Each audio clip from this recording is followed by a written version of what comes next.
Hello प्यारे विद्यार्थियों, तो कैसे हैं आप सब। मैं उम्मीद करता हूँ आप सब बहुत अच्छे होंगे, मस्त होंगे, स्वस्थ होंगे और अपनी पढ़ाई में पूरी अच्छी तरीक़ा से व्यस्त हैं। आप सभी विद्यार्थी मन लगा कर पढ़ रहे होंगे। आइए प्यारे विद्यार्थियों, आज आप सबको मेरा प्यार भरा नमस्कार। आप सभी विद्यार्थियों को आपके अपने पसंदीदा चैनल RS अकेडमी पर तहे दिल से स्वागत है। तो आइए, आज हम लोग क्लास 10th के जो हम लोग साइंस पढ़ रहे थे उसका लेक्चर हम लोगों ने 2 पढ़ रखा था। आज हम लोग लेक्चर कौन देखेंगे? 3 नहीं, तीसरा लेक्चर हम लोग का है, जिसमें हम लोग आज पढ़ेंगे आपका वियोजन अभिक्रिया से। कौन से अभिक्रिया से? वियोजन। हम लोगों ने संयोजन अभिक्रिया आपका सेकेंड लेक्चर में देख रखा था ना। संयोजन अभिक्रिया हम लोगों ने पढ़ा, रासायनिक समीकरण के बारे में पढ़ा, विकारक उत्पाद, ये सारे चीजों के बारे में, समीकरण को बैलेंस करने के लिए आपको बताया हमने। तो आज हम लोग पढ़ेंगे बबुआ क्या, आपका रासायनिक अभिक्रिया का प्रकार ही है जिसको बोलते हैं वियोजन अभिक्रिया, डीकम्पोजिशन रिएक्शन। नहीं, इसके बाद हम लोग डिस्प्लेसमेंट रिएक्शन देखेंगे, आपका सिंगल डिस्प्लेसमेंट, डबल डिस्प्लेसमेंट, नहीं यानी कि प्रतिस्थापन अभिक्रिया, द्विविस्थापन अभिक्रिया, ये सभी अभिक्रिया के बारे में हम लोग चर्चा करेंगे आज ना। चलिए, तो हम लोग बिना देर किए हुए, अगर आपकी परमिशन हो तो चलिए स्टार्ट करते हैं हम लोग। अब देखते हैं हम लोग यहाँ पर आपका फर्स्ट स्लाइड में हम लोग रासायनिक अभिक्रिया पढ़ लिए बबुआ। हम लोग रासायनिक अभिक्रिया में संयोजन अभिक्रिया देखे हम लोग ना। आज हम लोग देखेंगे कौन सा? वियोजन अभिक्रिया। कौन सी अभिक्रिया प्यारे बच्चे? वियोजन अभिक्रिया ना।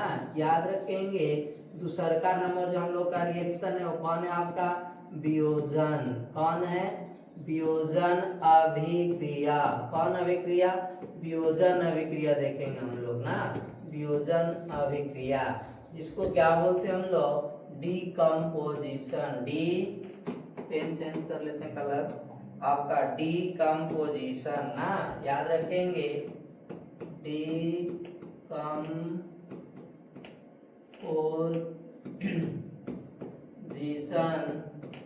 रिएक्शन, नहीं रिएक्शन,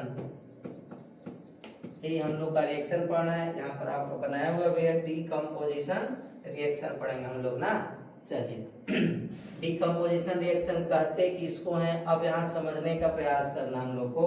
तो जैसा कि आप लोगों ने संयोजन अभिक्रिया समझा होगा कि जब भी कोई दो पदार्थ को आपस में संयोग कराने पर अगर एक पदार्थ का निर्माण होता है, नहीं तो उसको बोलते हम लोग क्या?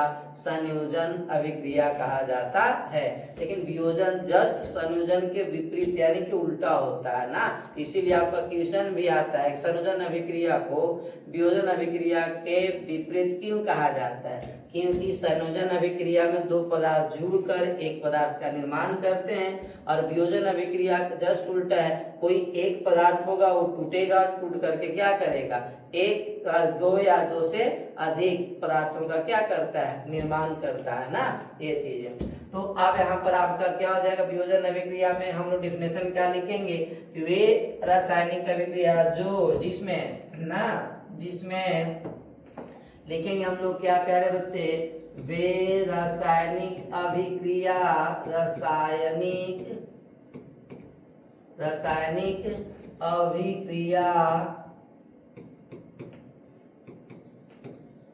अभिक्रिया जिसमें एक यौगिक यानी पदार्थ ना, एक यौगिक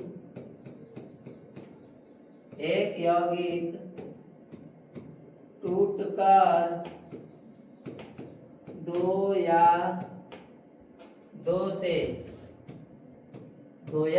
दो से अधिक नए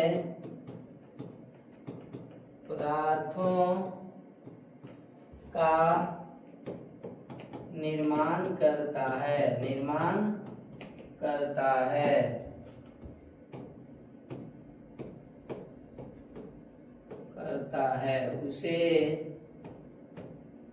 उसे क्या करते हैं भगवान? उसे बोलते हैं हम लोग वियोजन अभिक्रिया। क्या कहा जाता है? वियोजन अभिक्रिया ना। क्या बोलते हैं हम लोग? वियोजन अभिक्रिया कहते हैं, अभिक्रिया कहते हैं। चलिए, तो इस तरह से हम लोग डिफिनेशन को क्या कर सकते हैं, डिफाइन कर सकते हैं, लिख सकते हैं ना। यानी यौगिक माने क्या चीज, पदार्थ है। एक कोई आपका पदार्थ जो क्या होगा, टूटेगा, टूट कर दो को या दो से क्या कर सकता है, ज्यादा भी बना सकता है। तो उस वैसी अभिक्रिया को हम लोग क्या बोलते हैं बबुआ, वियोजन अभिक्रिया। कौन सी अभिक्रिया बोलते हैं, वियोजन अभिक्रिया कहते हैं ना, ये ध्यान रखिएगा, वियोजन अभिक्रिया। एग्जाम्पल देखें हम लोग, एग्जाम्पल में आपका क्या हो जाएगा, जैसे कैल्शियम कार्बोनेट, ये आपका क्या है, यौगिक है ना। अरे यौगिक को जब क्या किया जाता है, उष्मा दी जाती है, क्या दिया जाता है बबुआ, उष्मा देंगे ताप, तब ये आपका क्या हो जाएगा, टूट जाएगा। Calcium oxide plus carbon dioxide में, कैल्शियम ऑक्साइड प्लस किस में टूट जाएगा, कार्बन डाइऑक्साइड में। तो आप देख सकते हैं बबुआ यहाँ पर कितने यौगिक हैं, यहाँ पर यौगिक कितने दिख रहे हैं आप लोग को, एक यौगिक है। अब ये बना कितने रहा है टूट करके, एक यहाँ और एक यहाँ, यानी कैल्शियम ऑक्साइड और एक आपका कार्बन डाइऑक्साइड का निर्माण कर रहा है ना। तो इस प्रकार के रिएक्शन को हम लोग क्या बोलते हैं, ये आपका डिस्प्लेसमेंट रिएक्शन यानी वियोजन अभिक्रिया कहा जाता है। क्लियर है ना ये चीज। इसी तरह से आपका और बहुत सारे एग्जांपल आपका है, सिल्वर नाइट्रेट और सिल्वर क्लोराइड का नाम सुना होगा आप लोगों ने। इसको जब प्रकाश मिलेगा ना, प्रकाश, तब ये आपका क्या हो जाएगा, टूट जाएगा। किसमें बबुआ, सिल्वर और किसमें, क्लोरीन, अलग अलग हो जाएंगे ना। बैलेंस करेंगे, यहाँ 2 से मल्टीप्लाई, यहाँ पे क्या कर देंगे 2 से मल्टीप्लाई। तो इस एक आपका यौगिक एक है, बन क्या हो रहा है, 2 बन रहा है ना। तो इस प्रकार के रिएक्शन, इस प्रकार की अभिक्रिया को क्या बोलते हैं हम लोग, वियोजन अभिक्रिया कहते हैं। क्लियर हो गया ना ये चीजें। तो बहुत आपका इसका कोई ज्यादा खास नहीं है, आपका कोई ज्यादा डिफिकल्ट नहीं है। अगर आप बच्चे बहुत अच्छी तरीका से अगर समझ जाते हैं, आप सेटिस्फाइड हो जाते हैं, तो आपको इसको बनाने में खुद से कोई दिक्कत नहीं होगा। आपको अगर डिफाइन करना हो उसमें आपको किसी प्रकार की कोई परेशानी नहीं होगी ना। तो ये बबुआ आपका सिंपल है। मान लो भाई कि ये आपका एक पदार्थ है, इसको जब तोड़ेंगे तो इससे 2 बनेगा या 2 से ज्यादा बन सकता है, तब उसको हम लोग बोलेंगे वियोजन अभिक्रिया ना, ये ध्यान रखेंगे। तो अब आपका वियोजन अभिक्रिया भी 3 प्रकार का होता है ना। वो कौन कौन होता है आगे देखते हैं हम लोग नेक्स्ट स्लाइड में। तो अब हम लोग देखेंगे आपका वियोजन अभिक्रिया का प्रकार, नहीं वियोजन अभिक्रिया के प्रकार देखते हैं हम लोग।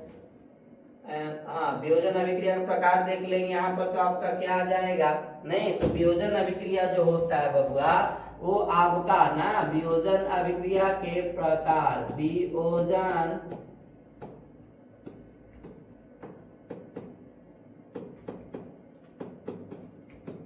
अभिक्रिया के प्रकार ना। तो वियोजन अभिक्रिया जो होता है भाई, वो आपका 3 टाइप्स का होता है। वियोजन अभिक्रिया, वियोजन अभिक्रिया ना, वो 3 टाइप्स का होता है। कौन कौन होता है सब समझेंगे हम लोग। पहला आपका होता है, चलिए लिखते हैं। पहला आपका होता है कौन सा, प्रकाशीय वियोजन अभिक्रिया, प्रकाशीय वियोजन अभिक्रिया ना, प्रकाशीय वियोजन अभिक्रिया। दूसरा का होता है आपका,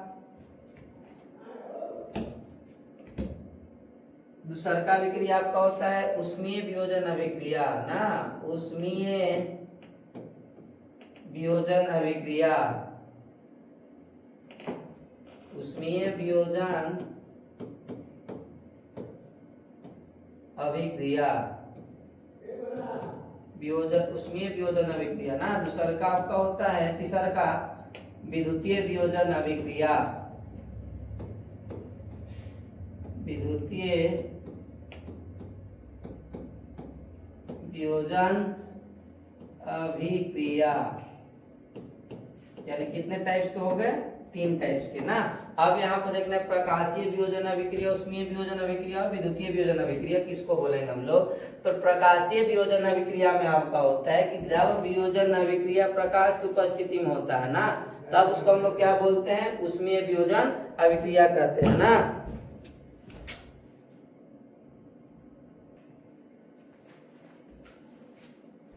चलिए, तो अब हम लोग तीनों के एक एक करके क्या करेंगे, डिफाइन करेंगे। ऐसे आपको बता दें कि जो प्रकाशीय वियोजन अभिक्रिया है भाई, वो प्रकाश की उपस्थिति में होता है, उष्मीय वियोजन अभिक्रिया उष्मा की उपस्थिति में, विद्युतीय वियोजन अभिक्रिया विद्युत की उपस्थिति में आपका होता है, तब उसको हम लोग क्या बोलते हैं, विद्युतीय वियोजन अभिक्रिया। अब एक एक करके डिफाइन करेंगे हम लोग। तो पहला नंबर लिखेंगे हम लोग क्या, प्रकाशीय वियोजन अभिक्रिया। क्या लिखेंगे भाई, प्रकाशीय वियोजन अभिक्रिया, वियोजन अभिक्रिया ना, प्रकाशीय वियोजन अभिक्रिया, जिसको हम लोग क्या बोलते हैं अगर इसे इंग्लिश में बोला जाए तो आपका क्या बोलते हैं, फोटोकेमिकल। क्या बोलेंगे भाई, फोटो केमिकल ना, फोटो केमिकल कंपोजिशन, नहीं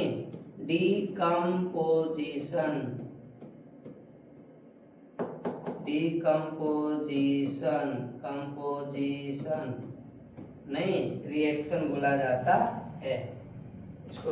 एक ऐसा करते हैं, नीचे लिख देते हैं ना, जगह कम पड़ रहा है।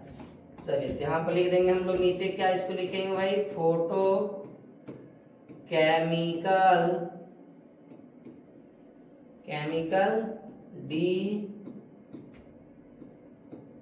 डिकम्पोजिशन रिएक्शन, नहीं रिएक्शन, ये आपका होता है। तो अब यहाँ पर इसका डिफाइंड कैसे करेंगे हम लोग सर, तभी बताया हमने आपको कि वे वियोजन अभिक्रिया जो उष्मा प्रकाश की उपस्थिति में, उसको क्या बोले, प्रकाशीय वियोजन अभिक्रिया। लिखेंगे हम लोग वे वियोजन अभिक्रिया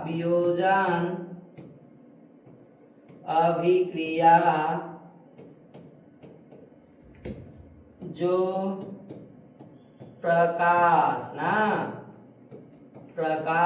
की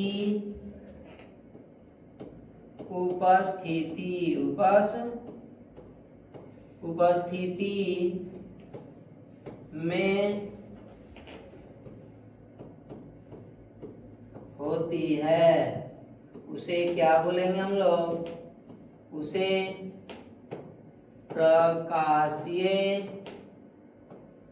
प्रकाशीय वियोजन अभिक्रिया, प्रकाशीय वियोजन अभिक्रिया कहते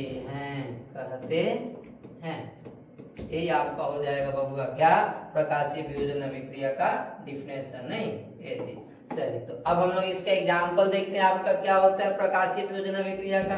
तो इसका एग्जाम्पल आप यहाँ पर देख सकते हैं ना, इसमें सिल्वर क्लोराइड लिया हुआ, क्या है बबुआ, सिल्वर क्लोराइड को एक आपका प्लेट में या कप में लेंगे, नहीं जो आपके यहाँ पर चाइना डिश दिया हुआ है, इसमें सिल्वर क्लोराइड डाला हुआ है। अब इस सिल्वर क्लोराइड के ऊपर जैसे ही सूर्य का क्या पड़ेगा, आपका प्रकाश, तो सूर्य का प्रकाश पड़ने पर सिल्वर क्लोराइड से जो बबुआ है, सिल्वर और क्लोरीन क्या हो जाएंगे, अलग हो जाते हैं, दूसरे से क्या हो जाता है आपका, अलग अलग हो जाता है। जैसे ही प्रकाश पड़ा तो सिल्वर अलग और क्लोरीन अलग हो जाता है ना, तो इसी को बोलते हैं हम लोग क्या, प्रकाशीय वियोजन अभिक्रिया। इसका अगर एग्जाम्पल लिखना हो तो एग्जाम्पल हम लोग लिख सकते हैं यहाँ पर, जैसे AgCl सिल्वर क्लोराइड। अब इसको क्या किया जाएगा, प्रकाश, सूर्य का प्रकाश दिया जा रहा है ना, क्या दिया जा रहा है बबुआ, सूर्य का प्रकाश। जैसे ही सूर्य का प्रकाश पड़ेगा इस पर, सूर्य का प्रकाश ना, तब ये आपका सिल्वर अलग हो जाएगा और क्लोरीन क्या हो जाएगा, अलग, क्लोरीन यानी Cl2 अलग, इसको बैलेंस कर देंगे ना।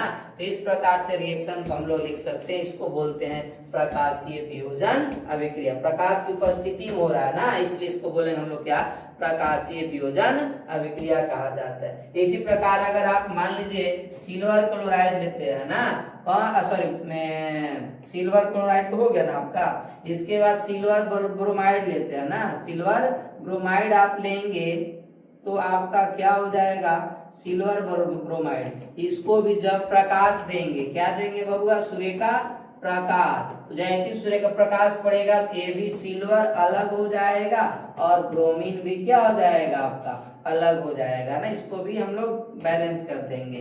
तो ये आपका सिल्वर क्लोराइड, सिल्वर ब्रोमाइड, एक इसका एग्जांपल है प्रकाशीय वियोजन अभिक्रिया का। किसका है प्यारे बच्चे, प्रकाशीय वियोजन अभिक्रिया। याद रखिएगा ना, सिल्वर क्लोराइड और सिल्वर ब्रोमाइड को अगर आप प्रकाश के सामने रखते हैं तो आपका उसका जो यौगिक है वो क्या हो जाता है, टूट जाता है, अपघटित हो जाता है, अपघटन हो जाता है ना, तब उसको हम लोग क्या बोलते हैं, वियोजन अभिक्रिया। और वियोजन अभिक्रिया को अपघटन अभिक्रिया भी कहते हैं ना, ये भी ध्यान रखिएगा।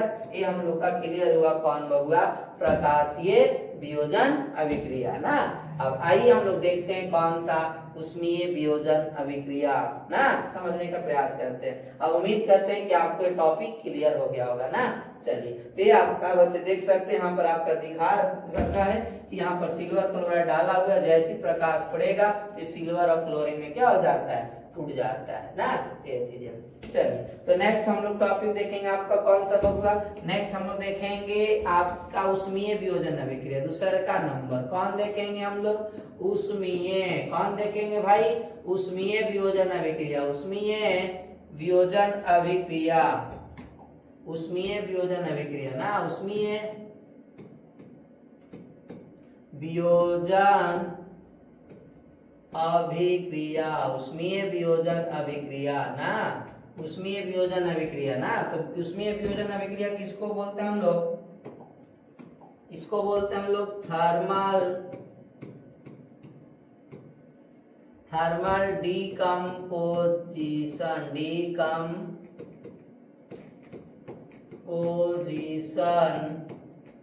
रिएक्शन ना, ये चीजें। चलिए, अब इसको हम लोग डिफाइन करने का प्रयास करेंगे। उष्मीय वियोजन अभिक्रिया जस्ट वही आपका हो जाएगा, वे वियोजन अभिक्रिया जो उष्मा की उपस्थिति में होता है उसको क्या बोलते हैं हम लोग, उष्मीय वियोजन अभिक्रिया। तो यहाँ लिखेंगे हम लोग वे वियोजन अभिक्रिया, अभिक्रिया जो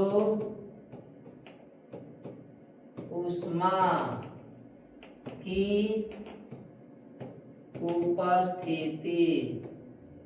उपस्थिति में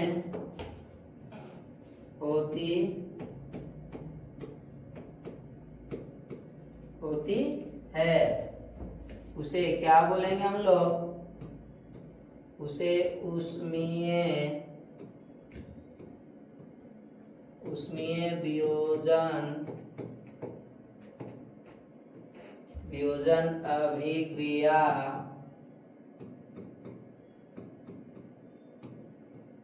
अभिक्रिया कहते हैं।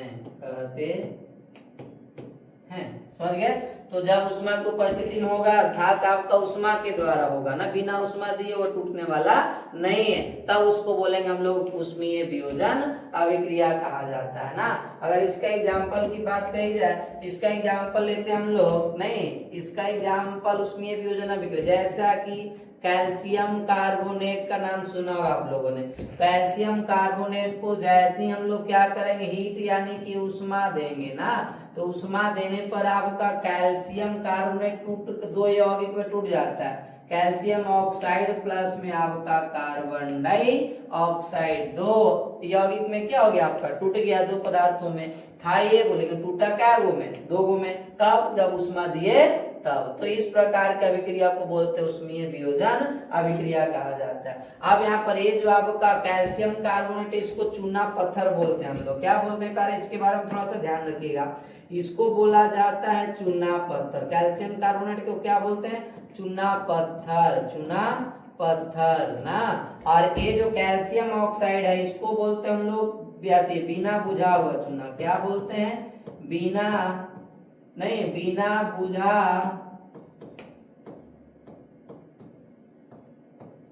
हुआ चूना, बिना बुझा हुआ चूना या भाखरा चूना भी बोलते हैं ना, ये याद रखिएगा चूना। और ये आपका कार्बन डाइऑक्साइड गैस पता ही है ना, ये ध्यान रखेंगे। तो आप यहाँ पर कैल्शियम कार्बोनेट यानी चूना पत्थर जो आपका टूटकर कैल्शियम ऑक्साइड और क्या बना रहा है, कार्बन डाइऑक्साइड। इसके बारे में बताएं आप लोग को, कैल्शियम कार्बोनेट के कारण ही दीवार को जब क्या किया जाता है, अब पुताई किया जाता है तो उसका चमक किसके कारण होता है, कैल्शियम कार्बोनेट के कारण। ये कैसे बनता है, तो जब कैल्शियम ऑक्साइड यानी बिना बुझा हुआ चूना को जल में डालते हैं तो उससे विलयन बनता है कैल्शियम हाइड्रोक्साइड का, और उससे जब पुताई किया जाता है तो कैल्शियम हाइड्रोक्साइड वायुमंडल से कार्बन डाइऑक्साइड को क्या करता है, अवशोषित करता है और उससे बनाता है कैल्शियम कार्बोनेट का निर्माण करता है ना, ये ध्यान रखिएगा। और ये जो आपका कैल्शियम कार्बोनेट से क्या बना, कैल्शियम ऑक्साइड। ये कैल्शियम ऑक्साइड का भी जो उपयोग है इसको सीमेंट निर्माण में भी किया जाता है ना, इसको थोड़ा सा नोट्स में आप याद रखिएगा, नोट ना। आपका कैल्शियम ऑक्साइड का को सीमेंट क्या बबुआ, सीमेंट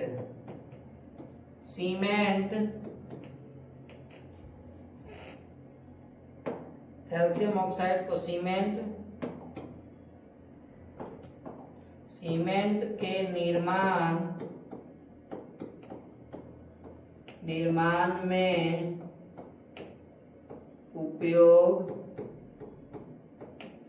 किया जाता है, याद रखेंगे कि आपका कैल्शियम ऑक्साइड को सीमेंट के निर्माण में क्या किया जाता है, उपयोग किया जाता है, जिसको हम लोग बिना बुझा हुआ चूना कहते हैं। समझ गए ना।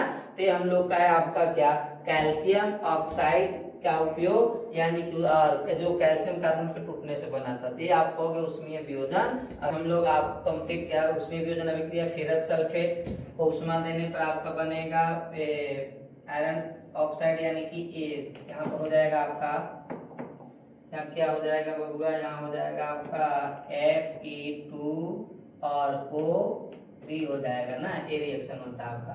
चलिए आगे हम लोग समझते हैं। आगे आप यहाँ पर देख रहे हैं कि ये जो आपका है बबुआ क्या है कि ये हम लोग का दिया हुआ लेड नाइट्रेट है। क्या है, लेड नाइट्रेट, PbNO3 के हॉल टू लेड नाइट्रेट। अब इसको जैसे ही आप एक प्रकनली में यानी कांच की ट्यूब में डालकर इसे आप क्या करेंगे, चिमटा से पकड़ेंगे, चिमटा से पकड़कर बर्नर के सामने ले जाकर गर्म करेंगे, हीट करेंगे ना। जैसे उष्मा मिलेगा फिर लेड नाइट्रेट जो है प्यारे बच्चे, लेड नाइट्रेट, कौन, लेड नाइट्रेट ना, लेड PbNO3 के हॉल टू। अब इसको जैसे ही उष्मा मिला, नहीं जैसे हीट हुआ तो ये आपका टूट गया कि इसमें लेड ऑक्साइड PbO में, और प्लस किसमें टूटेगा, नाइट्रोजन डाइऑक्साइड में। किसमें टूटेगा, नाइट्रोजन डाइऑक्साइड यानी कि NO2 प्लस में आपका ऑक्सीजन में टूट जाएगा ना। तो देख सकते हैं प्यारे बच्चे आप कि एक यौगिक लेड नाइट्रेट है, इसको जैसे उष्मा मिला आपका एक से ज्यादा यौगिक में टूट, दो से ज्यादा यौगिक में टूट गया कि नहीं टूट गया, नहीं, तो इसको बोलेंगे हम लोग वियोजन अभिक्रिया, और इसको उष्मीय वियोजन अभिक्रिया, उष्मा के उपस्थिति में टूट रहा है। अब इसको बैलेंस कर दीजिए प्यारे बच्चे, तो बैलेंस कर देंगे, ऑक्सीजन 3 दूना के 6 है, इधर 4 और 1 5 है ना। तो हम लोग क्या करेंगे कि यहाँ पर हम लोग गुना करेंगे, तो आपका संतुलित करने के लिए आप लोग को बताए थे, नाइट्रोजन इधर पे आपका 3, यहाँ पर 2 से मल्टीप्लाई कर देंगे, यहाँ पर भी कितना से, 2 से। तो अब आपका हो गया कितना, 2 2 4 और 2 6, 3 दूना 6 और दूना का 12 हो जा रहा है, कम पड़ा। यहाँ पर ले देंगे हम लोग कितना, 4 से मल्टीप्लाई, तब आपका क्या, नाइट्रोजन भी तो 4 हो गया, 2 दूना के 4 ना, तो हाँ, तो अब आपका बैलेंस हो गया, यानी कि 2 ऑक्सीजन, 4 दूना के 8, 8 और 2 10, इधर में भी 3 दूना के 6 और 6, अरे 2 कितना हो जाएगा, 2 दूना के 4, 4 दूना के 8, 2 और 8 और 2 10 और 2 कितना हो जाएगा, 12। यहाँ पर भी आपका हो जाएगा 12 का ऑक्सीजन, नाइट्रोजन 2 है, तो नाइट्रोजन भी 2 और 2 दूना के 4, इधर भी 4 इधर भी 4, चलिए बैलेंस हो गया आपका। इसी प्रकार आप कह सकते हैं बबुआ क्या, कि इधर देख सकते हैं फेरस सल्फेट आपका है, क्या है, फेरस सल्फेट। अब फेरस सल्फेट को क्या किया हुआ है यहाँ पर, फेरस सल्फेट को एक आपका क्वथन नली में डालकर इसे चिमटा से पकड़कर बर्नर के पास ले जा रहा है। जैसे ही इसको उष्मा मिला, उष्मा मिलने पर फेरस सल्फेट जो है बबुआ यानी कि FeSO4 नहीं, ये भी जैसे ही उनको उष्मा मिला, उष्मा मिलने पर ये भी क्या हो जाते हैं, टूट जाते हैं। किसमें? ये आपका Fe2O3 फेरस ऑक्साइड में, फेरिक ऑक्साइड में टूट जाते हैं। और sulphur dioxide plus sulphur trioxide 3 यौगिकों में टूटते हैं ना। तो इसको भी ध्यान रखेंगे आप कि जैसे ही फेरस सल्फेट को उष्मा मिलेगा तो उष्मा मिलने के बाद वह फेरिक ऑक्साइड और सल्फर डाइऑक्साइड सल्फर ट्राइऑक्साइड में क्या हो जाता है, टूट जाता है ना ये चीज। तो अब इसको हम लोग बैलेंस कर देंगे यहाँ पर 2 से मल्टीप्लाई। तो यहाँ पर आपका क्या हो जाएगा, ऑक्सीजन 4 2 चुका 8, आयरन 2, सल्फर 2, सल्फर 2, आयरन 2, सही है। ऑक्सीजन 3 और 2 5 और 3 कितना हो जाएंगे 8। इस तरह से बैलेंस हो गया आपका। तो ये हो गया हम लोग का कौन सा, उष्मीय वियोजन अभिक्रिया। क्लियर है ना, उसमें वियोजन अभिक्रिया क्लियर तरीका से हम लोग क्या किए, समझ चुके हैं। तो अब आपको क्लियर हो गया होगा, हमें उम्मीद है कि आप अच्छी तरीका से इसको समझ गए होंगे। तो इस तरह की अभिक्रिया को बोलेंगे बाबू हम लोग उष्मीय वियोजन अभिक्रिया कहा जाता है ना। चलिए आगे देखते हैं हम लोग। नेक्स्ट आपका क्या दिया हुआ है, हम लोग अब तीसरा पढ़ेंगे। कौन सा? तीसरा जो अभिक्रिया है वियोजन अभिक्रिया का प्रकार, वो आपका कौन सा है प्यारे बच्चे? तीसरा है आपका विद्युतीय वियोजन अभिक्रिया। कौन है? विद्युतीय वियोजन अभिक्रिया। विद्युतीय वियोजन अभिक्रिया ना, अभिक्रिया, विद्युतीय वियोजन अभिक्रिया। इसको हम लोग क्या बोलते हैं? इसको बोलते हैं इलेक्ट्रोलाइटिक, इसको बोलेंगे क्या प्यारे बच्चे? इलेक्ट्रोलाइटिक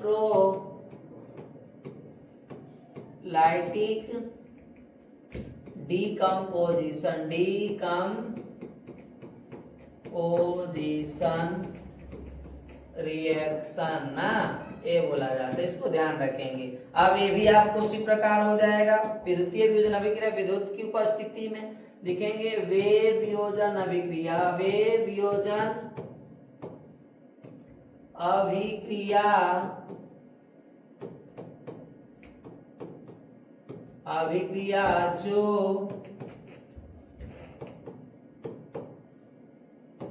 विद्युत की उपस्थिति में होती है, होती है। यानी विद्युत देने के बाद ही वो आपका टूटता है ना, होती है, उसे विद्युतीय वियोजन वियोजन अभिक्रिया अभिक्रिया कहते हैं, कहते हैं। समझ गया ना। चलिए इसका भी एग्जाम्पल लेते हैं हम लोग। जैसे मान लीजिए आप H2O यानी जल, अब जल आप लिए, जल को जैसे ही आप क्या करेंगे, विद्युत देंगे जल में, तो ये जल आपका टूट जाता है। किसमें टूट जाता है बबुआ? H2 प्लस किसमें टूट जाता है? O2 में ना। इसको बैलेंस कर देंगे इस तरह से। तो अब इसको हम लोग यहाँ पर देख सकते हैं कि आपका क्रियाकलाप से दिया हुआ है कि एक आपको कैसे टूटता है। प्लास्टिक का मग लेना है, प्लास्टिक का मग यहाँ पर देख रहे हैं नहीं, ये प्लास्टिक की मग में क्या करना है, फिर प्लास्टिक का मग में आपका क्या किया हुआ है, यहाँ देख सकते हैं कि इसके अंदर 2 इलेक्ट्रोड लगा हुआ है नहीं, जिसको हम लोग क्या बोलते हैं, ये आपका प्रकनली है, 2 उल्टे आकार का क्या कर दिया, उल्टे उसमें पानी भर करके उसे रख दिया गया। इसके बाद आपके इसके अंदर 2 इलेक्ट्रोड है, एक कैथोड और एक क्या है आपका एनोड, और दोनों कैथोड और मग में पूरा पानी भी भरा हुआ है आपका। इसमें हम लोग क्या करेंगे, एनोड और कैथोड को एक सेल से 6 वोल्ट की बैटरी से क्या किया हुआ है, जुड़ा हुआ है ना। तो 6 वोल्ट की बैटरी से जुड़ने पर यहाँ पर आपका स्विच लगा हुआ है, 6 वोल्ट की बैटरी से जैसे ही दोनों इलेक्ट्रोड एनोड और कैथोड को क्या किया जाता है, जोड़ा जाता है, तो यहाँ से आपका जो बबुआ प्रज्ञाली है उसमें बुलबुले के रूप में क्या होते हैं आपका बाहर निकलना शुरू हो जाते हैं। तो ये जो बुलबुले के रूप में निकल रहे इसी को बोलते हैं हम लोग गैस। और जो कैथोड पर बुलबुला निकलता है यानी कि हाइड्रोजन गैस, और एनोड पर जो निकलता है वो आपका कौन सा ऑक्सीजन गैस होता है ना। तो ये भी ध्यान रखिएगा बबू, आपसे पूछेगा कि जब जल का विद्युत अपघटन कराया जाता है, जल को क्या कराया जाता है, विद्युत अपघटन कराया जाता है, तब कैथोड पर कौन सी गैस का निर्माण होता है, तो हाइड्रोजन। कितना बार एग्जाम में पूछा हुआ है, कौन सी गैस का निर्माण होता है, हाइड्रोजन गैस बनते हैं। और एनोड पर कौन बनता है, ऑक्सीजन गैस ना, ये चीज ध्यान रखेंगे। इस तरह से भी पूछेगा आपसे कि कैथोड पर कौन सी गैस बनता है, आपका हाइड्रोजन, एनोड पर कौन सा, ऑक्सीजन का निर्माण होता है ना, ये ध्यान रखेंगे। तो इस तरह से हम लोगों ने पढ़ा आपका विद्युत अतिवियोजन अभिक्रिया के डिफिनेशन और उसके जितने भी प्रकार होने वाले थे, ये सारा चीज के बारे में ना, ये चीज है। तो इसको ध्यान रखेंगे बाबू आप लोग कि वियोजन अभिक्रिया कहते किसको हैं। क्लियर तरीका से हम लोगों ने क्लियर कट कर दिया आपको पूरी अच्छी तरीका से ना, ये चीजें। चलिए आगे हम लोग चलते हैं। फिर आपका अब हम लोग पढ़ेंगे क्या बबुआ, अब हम लोग पढ़ेंगे अगला जो आपका रिएक्शन आता है, नहीं तीसरा का नंबर है आपका विस्थापन अभिक्रिया, जिसको प्रतिस्थापन अभिक्रिया भी बोलते हैं ना। ये हम लोग तीसरा का रिएक्शन देखेंगे। कौन बबुआ, प्रतिस्थापन अभिक्रिया, प्रतिस्थापन या विस्थापन बोलते हैं इसमें, प्रतिस्थापन अभिक्रिया, अभिक्रिया ना, प्रतिस्थापन अभिक्रिया यानी कि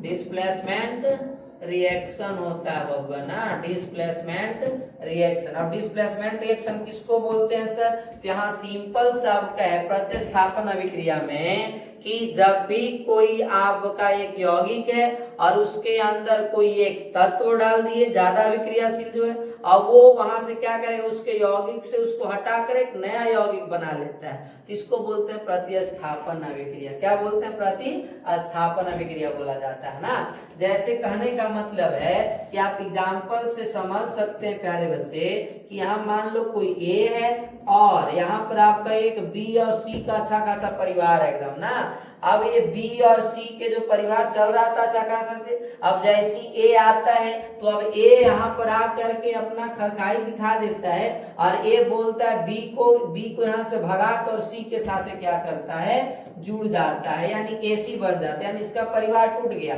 अब एक नया बन गया कौन, एसी, और बी बेचारा क्या हो जाता है, अलग हो जाता है ना। तो इस प्रकार की अभिक्रिया को बोलते हैं प्रतिस्थापन अभिक्रिया ना। चलिए तो इस तरह से हम लोग समझ सकते हैं, सिंपल है भाई। ए आपका क्यों इसको हटाया, क्योंकि ए ज्यादा अभिक्रियाशील होगा किससे, बी से आपका, इसलिए इसको क्या कर रहे हैं यहाँ से बी से आप सी से बी को हटा दिया और एक नया यौगिक बना लिया कौन, AC ना। तो इस प्रकार के रिएक्शन को बोलते हैं प्रतिस्थापन अभिक्रिया। अब ए क्यों हटाया, तो अभी बताया हमने आपको, ये ज्यादा अभिक्रियाशील है, ये अधिक अभिक्रियाशील है ना, ए अधिक अभिक्रियाशील है। क्या है बाबू, अधिक अभिक्रियाशील है ना, अधिक अभिक्रियाशील है किससे, बी से अभिक्रियाशील है, अभिक्रियाशील है नहीं किससे आपका, और बी जो है बबुआ वो क्या है, कम अभिक्रियाशील है ना, कम अभिक्रियाशील है, इसलिए आपका बी सी से आपका क्या करते हैं, बी को विस्थापित कर देता है। तो इस प्रकार के रिएक्शन को बोलते हैं हम लोग क्या, प्रतिस्थापन अभिक्रिया ना। तो आइए अब डिफिनेशन लिखते हैं हम लोग। इसका डिफिनेशन हम लोग बना सकते हैं अपना से, क्या बना सकते हैं, आप देख सकते हैं बबुआ की जो आपका यहाँ पर है कि वे रासायनिक अभिक्रिया जिसमें अधिक अभिक्रियाशील वाले तत्व कम अभिक्रियाशील वाले तत्व को उसके यौगिक से क्या कर देता है, विस्थापित कर देता, उसे बोलते हम लोग क्या, प्रतिस्थापन यानी विस्थापन अभिक्रिया कहते हैं। अब विस्थापित करके नया यौगिक बना लेता है। तो आइए हम लोग डिफिनेशन लिखते हैं अपनी भाषा में। क्या लिखेंगे प्यारे बच्चे, तो लिखेंगे यहाँ पर हम लोग वे रासायनिक अभिक्रिया, वे रासायनिक रासायनिक अभिक्रिया, वे रासायनिक अभिक्रिया जिसमें अधिक अभिक्रिया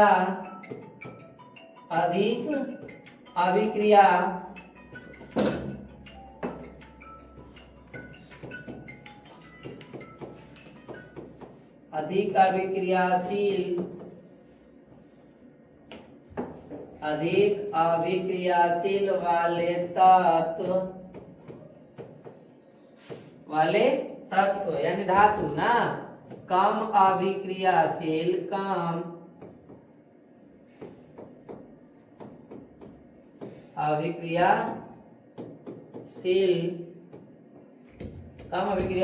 वाले तत्वों को उसके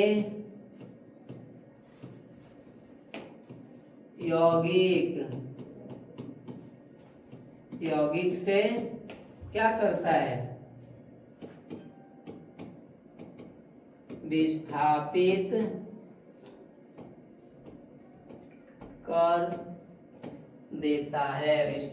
कर देता है। उसे क्या बोलेंगे हम लोग, उसे बोलते हैं प्यारे बच्चे प्रतिस्थापन अभिक्रिया। उसे क्या बोलते हैं हम लोग,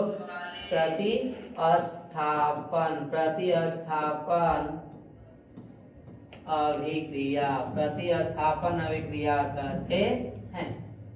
क्लियर है ना, इस तरह से। तो अब यहाँ पर आपका सिंपल डिफरेंशिएशन आपका कोई खास नहीं है कि आपका सिंपल ध्यान रखना है कि अधिक अभिक्रियाशील वाले जो तत्व है, कम अभिक्रियाशील वाले तत्व उसके यौगिक से क्या करेंगे, विस्थापित कर देंगे, और विस्थापित करने के बाद नया यौगिक बनाते हैं। तो इस प्रकार की अभिक्रिया को बोलते हैं हम लोग प्रतिस्थापन अभिक्रिया, डिस्प्लेसमेंट रिएक्शन कहते हैं ना, ये चीज। आइए हम लोग यहाँ पर एग्जाम्पल देखते हैं। बबुआ आपका एग्जाम्पल क्या हो जाएगा, एग्जाम्पल हम लोग यहाँ पर देखेंगे तो आपका जैसे मान लो ले लेते हैं हम लोग यहाँ पर एग्जाम्पल ले लेते हैं। जिंक का नाम सुना होगा आप लोगों ने, जिंक को कॉपर सल्फेट के विलयन में, जिंक को कॉपर सल्फेट के विलयन में जैसे ही डाला जाता है तो जिंक आपका कॉपर को हटा देता है और यहाँ बन जाता है जिंक सल्फेट। क्या बनाता है, जिंक सल्फेट, और कॉपर बेचारा को क्या करता है, बाहर कर देता है। अब कहेंगे कि सर जिंक ही क्यों किया, कॉपर क्यों नहीं किया? तो जिंक ज्यादा विक्रियाशील है, किससे, कॉपर से, इसलिए कॉपर को क्या करता है, हटा दे। जिंक की जगह एल्युमिनियम भी आएगा, वो भी इसको क्या कर देगा, विस्थापित कर देता है ना। तो अब बोलेंगे सर कैसे पता चलेगा हम लोग को कौन ज्यादा विक्रियाशील है कौन कम है? तो इसके लिए आपको घबराना नहीं है। एक आपका सक्रियता श्रेणी है, उसका में आपका दिया हुआ धातुओं की अभिक्रियाशीलता का आधार पर उसे नहीं एक क्रम में सजाया गया। जैसा कि आप देख सकते हैं यहाँ पर ये आपका क्या है, पोटेशियम सल्फ, पोटेशियम आपका है, ये पोटेशियम सबसे ऊपर मतलब ज्यादा अभिक्रियाशील है। गोल्ड यानी कि सोना ये सबसे नीचे मतलब सबसे कम अभिक्रियाशील है। अब इसका मतलब हम लोग को समझना है क्या कि जो भी तत्व ऊपर है वो अपने से नीचे वाले सभी तत्वों को क्या कर देगा, उसके यौगिक से विस्थापित कर सकता है, लेकिन नीचे वाला तत्व चाहे ऊपर वाला को विस्थापित करने के लिए तो नहीं कर सकता है ना, ये ध्यान रखना है बबुआ। तो पोटेशियम जो है वो सोडियम को विस्थापित कर सकता है लेकिन सोडियम पोटेशियम को नहीं, और सोडियम आपका इससे नीचे सभी को कर सकता है, कैल्शियम अपने से नीचे सभी को कर सकता है, मैग्नीशियम सबको कर सकता है बबुआ ना, ये ध्यान रख सकते हैं। तो इसी प्रकार और आपका एग्जांपल लेना हो तो आप लिख सकते हैं, जैसे मान लीजिए कि अब है मैग्नीशियम और आपका यहाँ पर कॉपर सल्फेट। अब बता सकते हैं बबुआ मैग्नीशियम देखिए कॉपर यहाँ, मैग्नीशियम कहाँ है, यहाँ, यानी कॉपर से ऊपर है ना, तो मैग्नीशियम कॉपर को क्या कर देगा, विस्थापित कर देता है। तो यहाँ बनेगा आपका क्या प्यारे बच्चे, मैग्नीशियम सल्फेट बनेगा। क्या बनेगा, मैग्नीशियम सल्फेट और कॉपर बेचारा क्या हो जाएगा, अलग चला जाएगा, अलग हो जाएगा ना।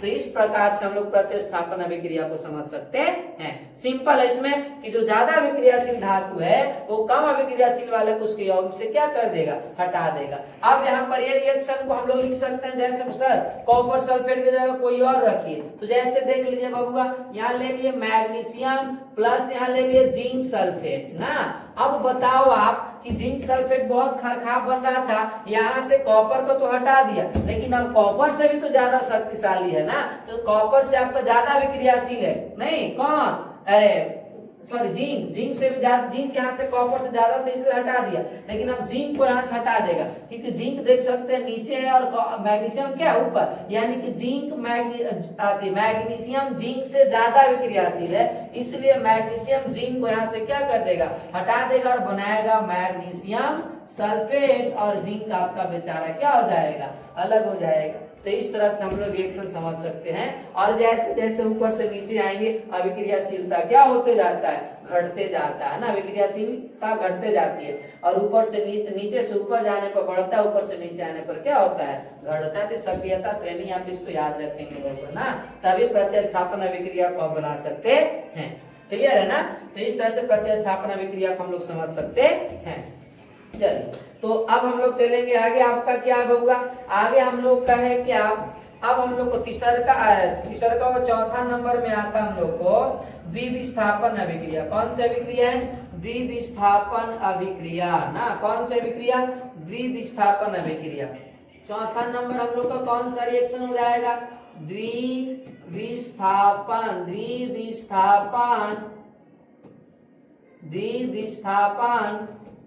अभिक्रिया, द्विविस्थापन अभिक्रिया ना। द्विविस्थापन अभिक्रिया को हम लोग क्या बोलते हैं, डबल डिस्प्लेसमेंट रिएक्शन, डबल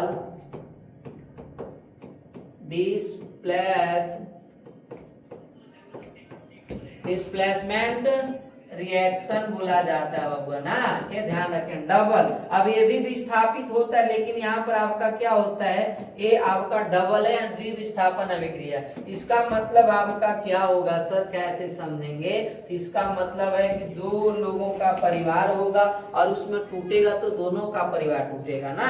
कहने का तात्पर्य होगा कि दो यौगिक होंगे और यौगिक कैसे होंगे, आयनिक यौगिक। याद रखें द्विविस्थापन अभिक्रिया आयनिक यौगिकों में होता है ना, आयनिक यौगिकों के लिए। तो जैसे यहाँ पर मान लीजिए हम लोग ले लें, यहाँ पर डेफिनेशन पहले लिखते हैं, इसके बाद एग्जांपल समझते हैं हम लोग।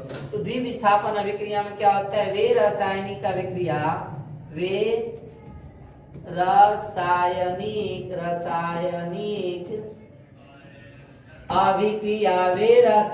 अभिक्रिया,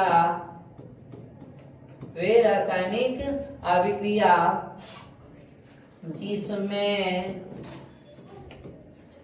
जिसमें आयनों का आदान प्रदान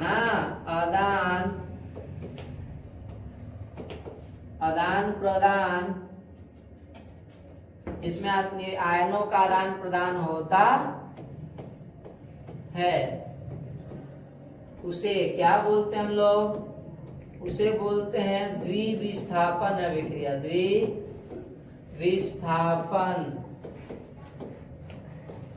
या इसे उभय विस्थापन बोलते हैं ना, द्विविस्थापन अभिक्रिया, द्विविस्थापन अभिक्रिया कहते हैं। समझ गए ना, ये आपका द्विविस्थापन अभिक्रिया, इसी को उभय विस्थापन अभिक्रिया भी कहा जाता है। चलिए तो इसका एग्जाम्पल समझते बहुत अच्छे से हम लोग होगा क्या, जैसे मान लीजिए कोई आपका है नहीं ए और ए के साथ आपका जुड़ा हुआ, जैसे मान लीजिए x प्लस आपका एक बी के साथ जुड़ा हुआ है तो y। अब यहाँ पर क्या होगा, तो अब यहाँ पर आपका होगा क्या, गेट खोले नहीं खोलेगा बाबू ना। तो अब आपका यहाँ पर क्या होगा कि x y और b y ये दो यौगिक हैं, और ये दोनों यौगिक बोलो उसको ए आपका एक्स और ये आपका B1, ये दोनों यौगिक क्या होंगे, आयनों में टूटते हैं। दोनों यौगिक क्या होंगे बबुआ, आयन में टूटेगा। ए आपका ए धन आदि धन आयन और एक्स आपका किस में, ऋण आयन में। बी आपका हो जाएगा कौन सा, बी धन आयन और वाई आपका कौन सा, ऋण आयन। अब बबुआ यहाँ पर आपको ध्यान देना है कि यहाँ से अब दोनों यौगिक को क्या करें, जब आपस में मिलाएंगे तब टूटेगा ना। ये मान लो ए एक्स का विलयन है, ए बी वाई का विलयन है। जैसे ये दोनों विलयन को एक दूसरे में मिलाया जाता है तो मिलाने के बाद ये दोनों आयन में पहले टूटते हैं। आयन में क्या होते हैं, पहले टूट जाते हैं और टूटने के बाद ना, जैसे ही आयन में टूटेंगे तो टूटने के बाद आपका क्या होता है बबुआ कि जब आयन में टूटेंगे तो टूटने के बाद अब यहाँ से एक नया यौगिक का निर्माण होता है। जैसे ए जो आपका है वो आपका दूसरा का यौगिक के ऋण आयन यानी वाई से जुटेगा और एक्स जो आपका वो बी से जुटेगा। तो यहाँ पर बन जाएगा आपका कौन सा यौगिक बबुआ, ए वाई और यहाँ पर बन जाएगा आपका बी एक्स। तो इस प्रकार के रिएक्शन को क्या बोलते हैं हम लोग, द्विविस्थापन या डबल डिस्प्लेसमेंट रिएक्शन कहा जाता है। क्लियर है ना। चलिए तो अब आइए हम लोग इसका एग्जांपल यहाँ पर, तो यहाँ पर बनेगा आपका क्या, ए एक्स बनेगा बबुआ, अरे ए एक्स नहीं ए वाई बनेगा और प्लस में आपका क्या हो जाएगा बी एक्स, यानी कि कितने, दो यौगिक बन गए ना। तो इस प्रकार का अभिक्रिया को द्विविस्थापन अभिक्रिया कहते हैं। क्लियर है। चलिए आइए हम लोग एक आध दो एग्जांपल देखते हैं। हम लोग क्या आएगा आपका एग्जांपल, जैसे यहाँ पर एग्जांपल आपको देते हैं ना। आइए जैसे आपका मान लो कि एक आपका सोडियम क्लोराइड का नाम सुना होगा आप लोगों ने, साधारण नमक बोलते हैं, और एक आपका इसको डालते हैं सिल्वर नाइट्रेट के विलयन। किसमें डालते हैं प्यारे बच्चे, सिल्वर नाइट्रेट में ना। अब जैसे ही इसको सिल्वर नाइट्रेट में डालेंगे तो डालने के बाद आपका क्या हो जाएगा यहाँ पर सिल्वर नाइट्रेट NO3।